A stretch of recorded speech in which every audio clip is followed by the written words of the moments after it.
வணக்கம் சார். வணக்கம் சார், இப்போ child investment, child in the sense வந்து பிறந்த குழந்தைக்கு வந்து இப்போ school fees, college fees plus medical விஷயங்கள் நிறைய விஷயங்கள் வந்துருச்சு. அவங்களுமே வந்து ஒரு அடல்ட் மாதிரி நம்ம கவனித்து அவங்கள இன்வெஸ்ட்மெண்ட் விஷயங்கள் பண்ண வேண்டியது அவசியம் வந்துருச்சு. அப்படி இருக்கும்போது ஒரு குழந்தை பிறக்கும் போது ஒரு ஃபாதர் அண்ட் மதர் என்ன பண்ணணும் சார் இன்வெஸ்ட்மெண்ட்டுக்கு? அதாவது இன்றைக்கி ரொம்ப சைக்கலாஜிக்கலி பார்த்திங்கன்னா ஒருத்தர்கிட்ட ஒரு ஃபேமிலி மேன்கிட்ட போயிட்டு ஏன்பா இவ்வளோ கஷ்டப்பட்டு சம்பாதிக்கிற, இவ்வளவு கஷ்டமாக இருக்கே உனக்கு வேலை, என்ன காரணம் அப்படின்னு கேட்டிங்கன்னா, இல்லை எனக்கு கார் வாங்கணும், எனக்கு வந்து வீடு வாங்கணும், அந்த மாதிரி சொல்கிறதோட என் பசங்க நல்லா இருக்கணும், எனக்கு பிறந்த குழந்தைங்க என்ன மாதிரி கஷ்டப்படக்கூடாது அப்படிங்கிறது தான் ஒவ்வொரு பேரண்ட்ஸோடையும் ஒரு ட்ரீமாக இருக்கும். அவங்களுக்கு தன்னை பார்த்துக்கணும், என்னோடய ரிட்டையர்மெண்ட் லைஃப் எப்படி இருக்கணும், எனக்கு ஒரு மெடிக்கல் எமர்ஜென்சி வந்தால் எவ்வளோ செலவு பண்ணணுங்கிறத காட்டிலும் த ஃபஸ்ட்டு ஃபினான்ஷியல் கோல் எப்படின்னா, பசங்களை நல்லா படிக்க வைக்கணும், நல்ல இடத்துல கல்யாணம் பண்ணி கொடுக்கணும், என்ன மாதிரி கஷ்டப்படக்கூடாது அப்படின்றது தான் எந்த ஒரு மிடில் ஏஜ், அதாவது 35+ ஆர் 40+ ஒரு பேரண்ட்ஸ்கிட்ட போய் கேட்டிங்கன்னா சொல்லுவாங்க. யோசிக்கிற விஷயம். அவங்க என்ன பண்ணுவாங்கன்னா, இந்த யோசனையெல்லாம் அவங்களுக்கு எப்போ வரும்னா, பசங்க வந்து 9வது படிக்கும்போது வரும், இல்லை 10வது படிக்கும்போது வரும், 11வது படிக்கும்போது தான் வரும். ஏன்னா அது வரைக்கும் அவங்களுக்கு அந்த மாதிரி ஒரு இது வராது. காரணம் என்னன்னா, சைக்கலாஜிக்கலி குழந்தைங்க ஏதோ குழந்தைங்களாகவே இருப்பாங்க அப்படிங்கிறது தான் அவங்களுக்கு ஒரு எண்ணங்களாக இருக்கும். இதே மாதிரியே இருந்துருவாங்க அப்படின்னு. அவர் திரும்பி பார்க்குறதுக்குள்ளே பையன் 8வது போயிடுவான், திரும்பி பார்க்குறதுக்குள்ளே 10வது போயிடுவான், அப்புறம் 11வது, அப்புறம் என்னப்பா காலேஜு, அப்போ தான் வந்து அந்த யோசனைகள் வரும். ஆனால் நம்ம நிறைய பேருக்கு அட்வைஸ் பண்ணுறது என்னன்னு கேட்டிங்கன்னா, குழந்தை பிறந்தோன்னே பையனாக இருக்கட்டும் பொண்ணாக இருக்கட்டும், எந்த குழந்தையாக இருந்தாலுமே ஒரு சேவிங்ஸை நீங்கள் வந்து நான் பையனை வந்து டாக்டர் படிக்க வைக்க போகிறோன்னா, இன்ஜினியரிங் படிக்க வைக்க போகிறோன்னா அப்படிங்கிறது நமக்கு தெரியாது, இல்லை அவன் படிப்பானாங்கிறது தெரியாது, அடுத்த விஷயம். ஆனால் ஒரு சேவிங்ஸுங்கிறது நம்ம அவங்களுடைய எஜுகேஷனுக்கும் மேரேஜுக்கும் ஒன்று ஆரம்பிக்கணும். அது வந்து ஒரு 20 வருஷம் 18 வருஷத்துக்கான பிளான். இந்த 18-20 வருஷத்தில் என்ன ஆகும்னா, இந்த இன்ஃப்ளேஷன் ஒன்று இருக்குது. இந்த நம்ம பழத்துலலாம் நம்ம சின்ன வயசில் படிச்சுப்போம், இந்த விக்ரமாதித்தன் வேதாளம் கதை மாதிரி. இந்த வேதாளம் வந்து நம்ம மேலே ஏறி பின்னாடி உட்காந்து வர மாதிரி இந்த இன்ஃப்ளேஷனுங்கிறது நம்மளோட தான் ட்ராவல் பண்ணும். நம்ம இன்றைக்கி 5000 ரூபாய்க்கு வாங்கக்கூடிய ஒரு பொருள் ஒரு 20 வருஷம் கழிச்சு 5 லட்ச ரூபா கொடுத்தா தான் வாங்க முடியும். ஏன்னா அந்த விலைவாசி உயர்வுங்கிறது தவிர்க்க முடியாதது.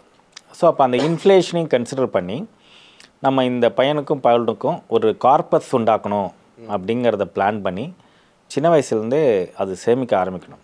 நீங்கள் அதுக்கு போய் ஈக்விட்டியில் இன்வெஸ்ட் பண்ணணும், மியூச்சுவல் ஃபண்டில் இன்வெஸ்ட் பண்ணணுங்கிறதுலாம் கூட தாண்டி அட்லீஸ்ட் ஒரு ரெக்கரிங் டெபாசிட்டாவது பேங்க்கில் போட்டு வைக்கிறது நல்லது. ஏன்னா கொஞ்ச நாள் கழிச்சு அதை அப்படியே கன்வெர்ட் பண்ணிக்கலாம். ஏதாவது ஒரு இடத்துல ஒரு சேவிங்ஸ் ஆரம்பிக்கணுங்கிறது தான் நம்முடைய ஒரு பேசிக் பிரின்சிபல். அது வந்து மஸ்ட்டு.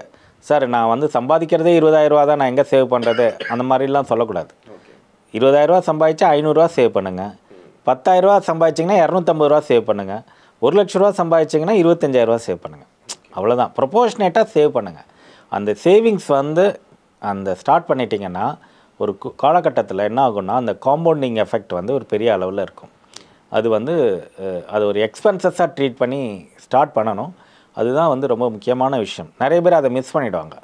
குழந்தைங்களுக்கு நிறைய செலவு பண்ணுவாங்க, பட் சேவ் பண்ண மாட்டாங்க. குழந்தைங்களுக்காக சேவ் பண்ணுறதுங்கிறது பேரமௌண்ட் விஷயம். காரணம் என்னென்னா, இன்னும் சில பேர் சொல்லுவாங்க, ஒரு பையன் பொண்ணை படிக்க வைக்கிறதே பெரிய விஷயம்ப்பா, அதனால் எனக்கு 2வது குழந்தை வேண்டாம் அப்படின்னு சொல்கிறவங்களும் நிறைய பேர். இப்போ நிறைய பேர் சொல்கிறாங்க சார், 2வது குழந்தை வேண்டாம்னு முடிவு பண்ணுறாங்க சார் அப்படிங்கிறாங்க.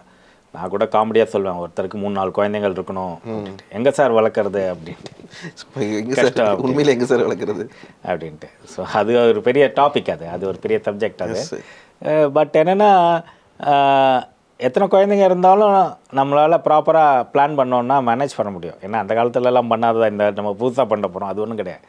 பட் என்னென்னா, அந்த ப்ராப்பர் சேவிங்ஸ் இருந்ததுன்னா நம்ம ஒரு குழந்தையோ 2 குழந்தையோ எவ்வளோ இருக்கோ அதை வந்து நம்ம ஒரு கரெக்டான ஃபினான்ஷியல் பிளானிங் பண்ணோன்னா நம்மளுடைய ரிக்குவயர்மெண்ட்டை மீட் பண்ண முடியும். Okay sir. இதுக்குன்னு சொல்லி திட்டங்கள்னு சொல்லிட்டு அரசு சார்பில் ஏதாவது இருக்கா சார்? இந்த சென்ஸ் வந்து state sponsor schemes, central sponsor schemes குழந்தைங்களுக்கும் சொல்லிட்டு இருக்குது. அந்த சிம்ருதி சுகன்யா சிம்ருதி திட்டம்னு அந்த பெண் குழந்தைகளுக்கான திட்டம் இருக்குது. செல்வமகள் திட்டம்.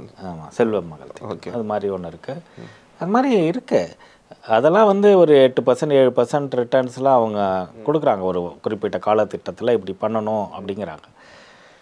அதெல்லாம் கூட ஒரு ரொம்ப யோசித்து எங்கே போகணும் ஏது போகணுங்கிற மாதிரி இருக்கு. சிம்பிளாகவே பண்ணலாம். நீங்கள் வந்து ஒரு பேங்க்கில் எப்படி இருந்தாலும் அக்கௌண்ட் இருக்கும், ஒரு ரெக்கரிங் டெபாசிட் ஆரம்பிங்க போதும். இல்லாட்டினா பேங்க்லேயே சொன்னீங்கன்னா ஒரு மியூச்சுவல் ஃபண்டில் இன்வெஸ்ட் பண்ணி கொடுத்துருவாங்க. லார்ஜ் கேப்பு ஸ்மால் கேப்பு அதே ஒன்று ஒரு மாதம் ஒரு எஸ்ஐபி சிஸ்டமேட்டிக் இன்வெஸ்ட்மெண்ட் பிளான். இன்றைக்கி வந்து மியூச்சுவல் ஃபண்டை பற்றி அவேர்னஸும் சரி, ஃபிக்ஸட் டெபாசிட் பற்றி அவேர்னஸும் இருக்குது.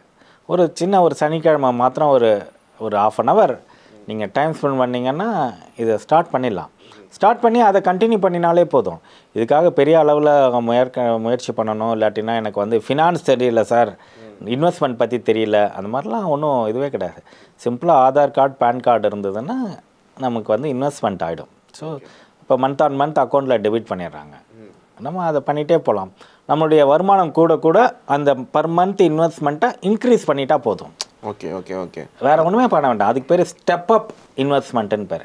நான் இந்த வருஷம் வந்து மாதம் 1000 ரூபா இன்வெஸ்ட் பண்ணுறேன், அடுத்த வருஷம் எனக்கு இன்க்ரிமெண்ட் மாதத்துக்கு 3000 ரூபா வருது. ஸோ அதில் இன்னொரு 1000 ரூபா கூட போடுறேன்னா 1000 ரூபாங்கிறது 2000 போகும். 3வது வருஷம் 2000ங்கிறது 3000 போகும். 4வது வருஷம் 3000ங்கிறது 4000 போகும். ஒரு காலகட்டத்தில் 10,000 போயிடும்.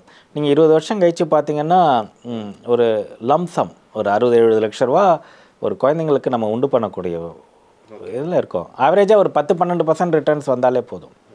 நம்மளால் அந்த அளவுக்கு பண்ண முடியாது. 10-12% வந்தால் போதும் குழந்தைங்களுக்கு. போதும். ஓகே. ஒன்றும் பெரிய அளவுலலாம் ரிஸ்க் எடுத்து 20% பண்ணணும் 25% பண்ணணுங்கிறதுலாம் அவசியம் இல்லை.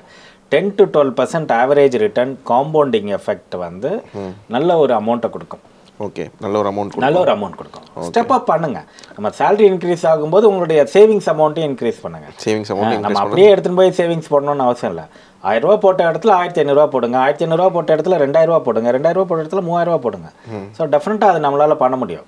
Okay sir. இதே சமயத்தில் வந்து இப்போ இன்வெஸ்ட்மெண்ட் ஒரு பக்கம் இருக்கும்போது ஹெல்த் இன்வெஸ்ட்மெண்ட்ஸ் அவங்களுக்கு இப்போ நம்ம இன்சூரன்ஸ் நம்மளுக்கு அடல்ட்டுக்கு எடுக்கிறோம், குழந்தைங்களுக்கு ஸ்டார்டிங்லேயே ஹெல்த்துக்கு இன்வெஸ்ட்மெண்ட் பண்ண வேண்டிய அவசியம் இருக்கா சார்? மெடிக்ளைம் போடணும். ஓகே, அவசியம் போடணும். ஓகே, அதெல்லாம் ஒன்றும் சந்தேகம். ஏதாவது வயசு இருக்கா சார்? இல்லை பிறந்த குழந்தைக்கு நம்ம இன்க்ளூட் பண்ணிடலாம். நமக்கு ஒரு ஃப்ளோட்டிங் பாலிசி வச்சுருந்தோம்னா குழந்தையோட பேரை அந்த வருஷத்தில் ரினியூவல் பண்ணும்போது இன்க்ளூட் பண்ணியே ஆகணும். ஓகே, வேறு வழியே கிடையாது. ஓகே, தனியாக போடணும்னு அவசியம் இல்லை. தனியாலாம் போடணும்னு அவசியம் இல்லை. ஓகே, ஃபேமிலிக்குன்னு ஒரு இன்சூரன்ஸ் பாலிசி இருக்கணும். அதுக்கு பேர் ஃப்ளோட்டர்னு பேர். ஓகே, அந்த ஃப்ளோட்டிங்கில் குடும்பத்துக்குன்னு ஒரு 10 லட்ச ரூபா இருக்குது அப்படின்னா அந்த 10 லட்ச ரூபா கவரேஜில் குழந்தைங்களோட பேரையும் இன்க்ளூட் பண்ணிடணும். குழந்தைங்களோட பேரையும் இன்க்ளூட் பண்ணிடணும். குழந்தைங்களோட பேர் மாத்திரம் இல்லை, பேரண்ட்ஸோட பேரும் இன்க்ளூட் பண்ணியிருக்கணும். Okay okay okay. 2 பேரண்ட்டை 2 father and mother, அதாவது நம்மளுடைய அம்மா அப்பா, நமக்கு ஒய்ஃபுக்கு குழந்தைங்க 2 பேர் இருந்தாங்கன்னா 6 பேருக்கு உங்களுக்கு வருஷத்துக்கே நீங்கள் உங்களோட ஏஜை பொறுத்து அது மாறுபடும். நீங்கள் ஒரு 10 லட்ச ரூபாய்க்காவது கவரேஜ் வச்சுருக்கணும். குழந்தைங்களும் சேர்த்து வச்சுருக்கணும். Okay sir, thank you for your time sir. Thanks for your time sir. Thank you. Subscribe to One India and never miss an update.